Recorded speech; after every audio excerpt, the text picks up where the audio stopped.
The people have spoken. Utah has been officially named the nerdiest state in America. You guys got a problem, and we're here to provide you with your weekly fix. Let your geek flag fly as we guide you through the latest and greatest nerd news. So throw on your best spandex and get ready to warp to light speed as we enter the world of fandom.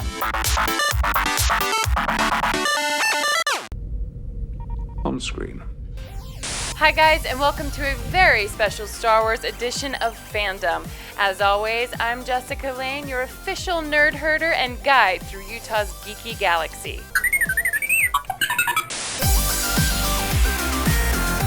First up in geek news, Disney announced in March that it would be releasing a total of 20 books to bridge the gaps between Episode 6 and Episode 7. These books will be including everything from novels, comic books, and yes, even children's sticker books. The first novel set to be released in September will be Star Wars Aftermath. Now, fans are really excited about this one because they are going to be introduced to characters that they can expect to see on the big screen. This series is going to be focusing on the death of the Empire, and it's going to be showing us the shift to the menacing First Order, which we are definitely going to be seeing in Episode 7. I don't know about you guys, but I'm pretty excited to see a sneak peek of what we can expect from this year's most highly anticipated film. Staying along those lines, Disney also announced a $3 billion overhaul of Disney's Hollywood studios in Orlando, Florida. Now, we're going to be getting rid of some classics, some of the good stuff, but they're going to be putting in 6 new attractions, which is awesome because they're going to be expanding on universes that we already know and love, like Star Wars, Indiana Jones, and yes, even Pixar. Now, we don't know a lot about this, but they're set to release some very important information in a couple of weeks at San Diego Comic-Con. In local geek news, Salt Lake City sent fans in a frenzy this week with their announcement. Anthony Daniels. Oh, nice to see a familiar face. Ichuta. How rude. That's right, C-3PO will be making an appearance at Comic-Con this year. Thank you, Comic-Con, for once again reminding us why you are the #1 most attended convention in Utah history. If you still haven't gotten your tickets for Comic-Con, you can go to saltlakecomiccon.com. The event's going to be going on September 24th through September 26th. I promise you, you are not going to want to miss it. Get them today. Speaking of conventions, we had the opportunity this year to go to Star Wars Celebration in Anaheim, California. It was such an amazing experience. If you missed it, I'm sorry. But hey, here's a highlight reel of what you missed. Welcome to Star Wars Celebration.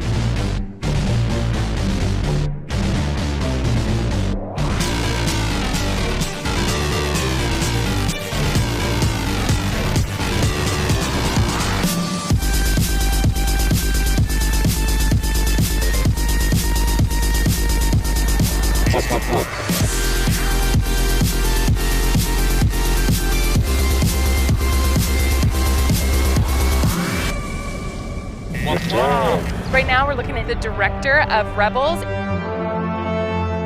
The rebels of the Lothal system. Hunt them down. As you wish.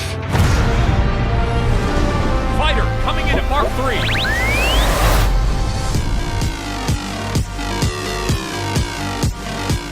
Who wants to see a new teaser?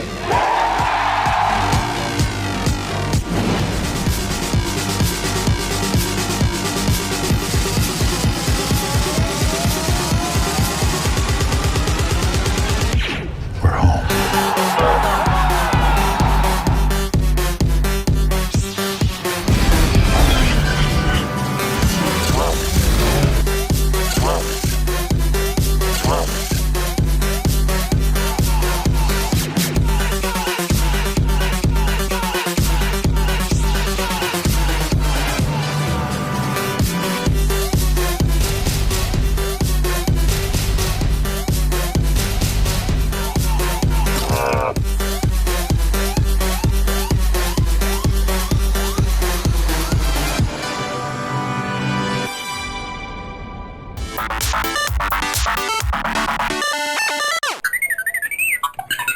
Next up, we have Ty Nelson and Alex Watson, Audience Choice winners of the Star Wars Fan Film Awards.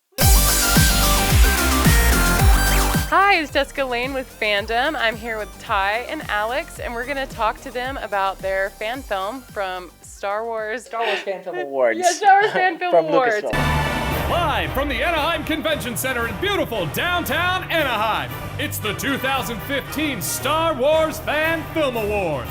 So Ty, tell us a little bit about your film. The film's name is called Legacy of the Force. It's taken from Troy Denning's book Invincible. It's really about Jaina Solo and having to confront her brother who has turned to the dark side. We didn't put it into the festival because we knew that it just wouldn't fit with all the restrictions that were needed. They had to use their own sound effects, the music that was in there, and we knew it wasn't going to fit in it was 5 minutes. 5 minutes? 5 minutes, and ours was 20 minutes. We decided that we had this great guy working on our set who was doing behind the scenes work and everything, and we asked him whether if he could put all that together and make like a behind the scenes documentary of it. And this brings Alex into the picture. Tell us about your documentary. So I was asked if I could come and be behind the scenes for Ty's film, and I was more than happy. Anything Star Wars, I'm down. So I was just doing some behind the scenes work, and when we found out, like he said, the 5 minute thing, so then we kind of thought, okay, well, what can we do with this behind the scenes footage? And we thought, let's try and catch the essence, the passion, the reasoning behind why people make fan films. And so we took the interviews, we took the B-roll, and we made something awesome from it. And we came home with 2 awards, so yeah. So tell us about the 2 awards. What 2 awards were they? So we won Best Nonfiction, and then we also won Audience Choice. Which is the most incredible feeling in the world. Mr. Alex Watson. Once again, thank you, Mom. Thank you, everybody, so much for voting for me. It's practicals. We used a lot of practical sets. We're almost done with it. It should be done at the end of the summer. So check it out. It's Legacy of the Force. All right. Thanks so much, guys, for joining us.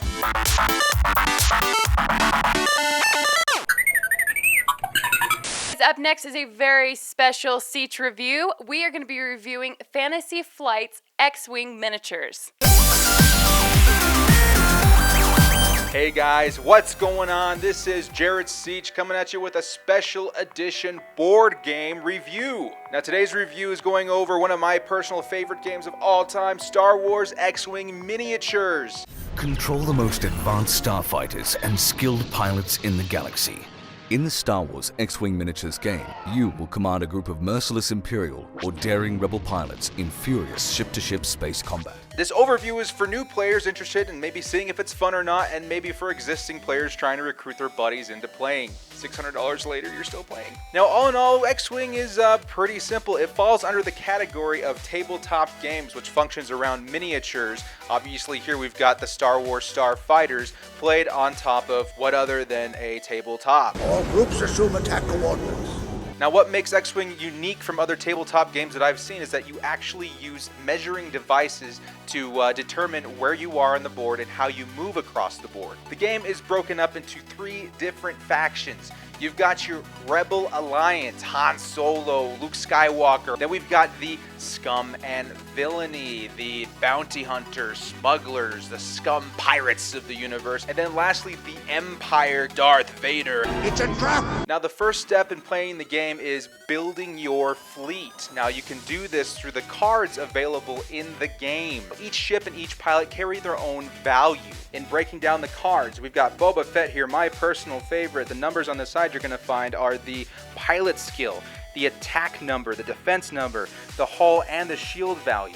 Boba Fett here carries a value of 39. That represents how expensive this card is, how expensive the ship and the pilot, in this case Boba Fett, is. Boba Fett rules, and you all know it. Underneath there, you're going to see 2 other cards. These are upgrade cards in order to make your ship more beefy and deadly. For instance, I have added to Boba Fett a seismic charge. We all remember the seismic charge from episode 2.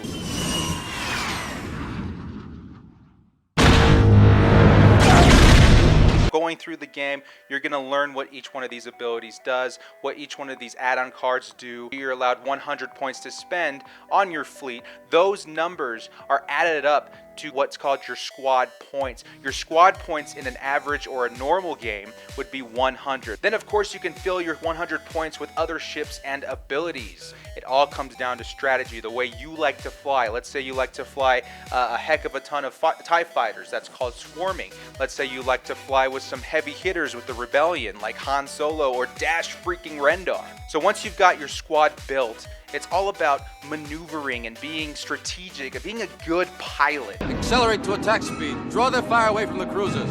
Copy, Gold Leader. The way your movement is determined is by these movement dials up front. Before making your move, you're going to have to predetermine which movement template you're going to use to move your ship. This movement dial has a variety of choices on it that allow you to plan out where your ship's going to be and which direction you'd like it to turn in. Once your turn comes up for your ship, you flip it, and then obviously you're going to take one of these moving templates and place it in front of your ship to determine how far it travels and in what direction. Once you're all placed and ready to go, you're facing your opponent, you're in good range, you're going to take the attack dice and give it a roll. Now with any dice game, the results will vary. Sometimes you'll find yourself rolling at 3 hits, the opponent's knocked out of the air with just 1 try, and other times you roll 3 hits and, well, you know, you still miss. The whole point of the game is to position yourself and make sure you can fire on them while receiving very little damage yourself. Cut to the left, I'll take the leader. The other small factors we've got are the tokens and abilities. Every turn you're allowed an action, and these represent which actions to take. Your focus action allows you to change the results of your dice. Let's say you're on the defensive and you really do want to make sure your ship doesn't get hit. Go ahead and place an evade token next to it. That is just as good as rolling an evade itself. You can spend that to make sure your ship doesn't get caused damage. All of these come into play while you're flying your ship against your enemy. Now this game requires a combination of strategy, skill, planning, a knowledge of your opponent and their ships. And once all that comes together, I guarantee you're going to have a good time. Definitely one of my favorite games of all time. Definitely check it out. I give it a 4.5 out of 5. Go ahead and check out the link below for the full video tutorial on how to play the game. Teach your friends. Stick around to catch an exclusive interview with Fantasy Flight, the creators of X-Wing miniatures, as they dive into details of their brand new waves of ships coming out, including Houndstooth. I'm Jared Seaich with Fandom. I'm out.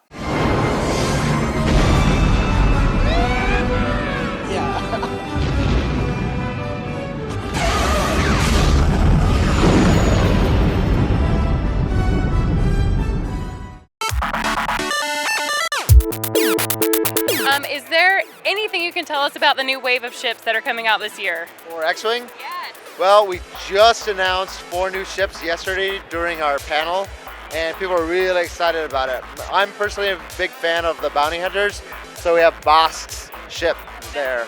That's one of the cool new ones. So, and then we also have a brand new ship that we actually designed for the game, the Imperial Raider. That's something that we created from our imaginations to contribute to the Star Wars universe.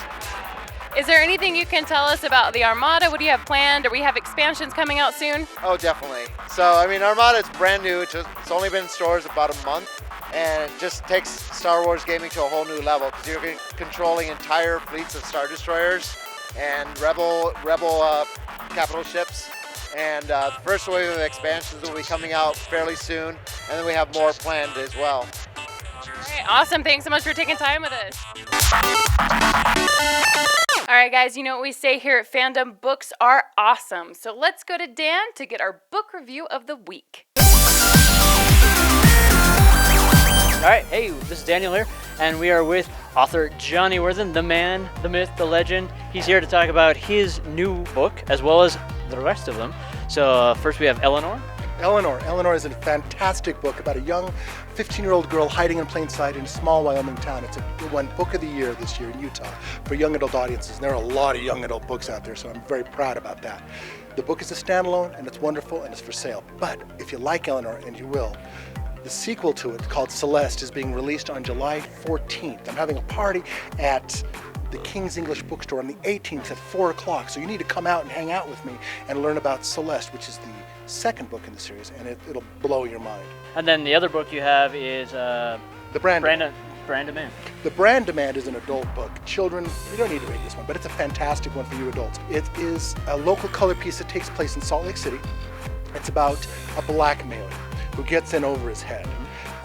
It starts with political motivation and turns into personal responsibility. It's a fantastic book, and it's available now You can go to my website and check it out at johnnyworthen.com. See all my books, all my short stories, and see where I'm going to be if I'm not hanging out with you. All right, and you got to check these out because he is an award-winning author. He's got the Golden Quill, as well as a Writer of the Year. Pick it up anywhere. Catch you next time. All right, guys, thanks so much for joining us today on Fandom. Don't forget to check out Dungeon Crawlers Radio on Blog Talk, Thursdays at 6 p.m., just in case you want an extra dosage of nerdy in your week. Later, geeks.